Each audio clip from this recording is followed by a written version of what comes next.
Peggy 16.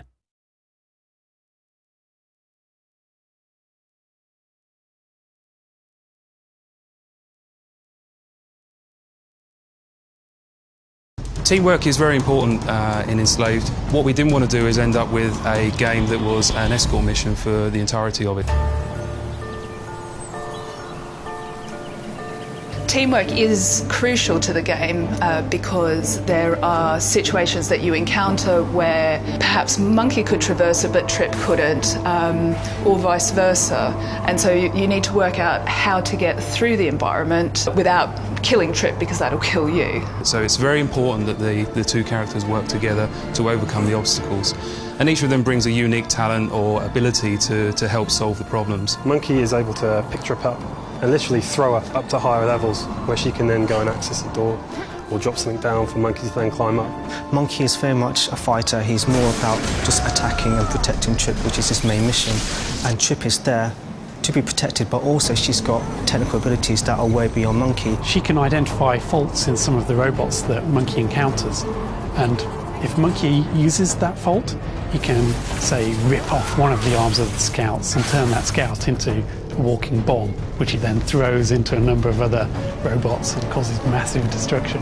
Monkey does the fighting, the clambering, the kind of violent action, and Trip does the reprogramming of technology, doing strategic reconnaissance, and basically together they work as a team.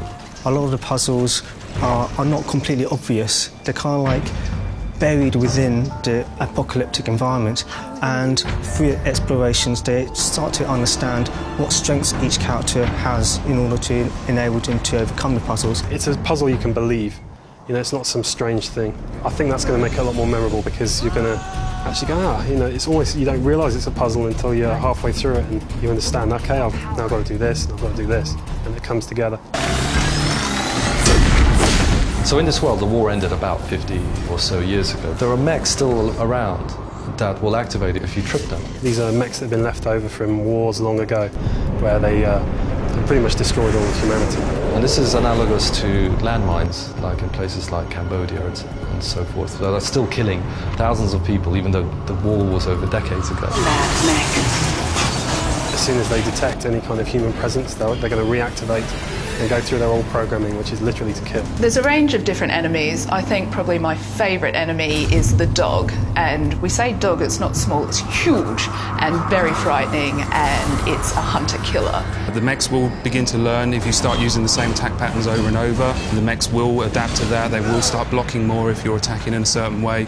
So you need to explore the different combos that Monkey has. We have to use the environment to maneuver yourself around. It's a tactical gameplay.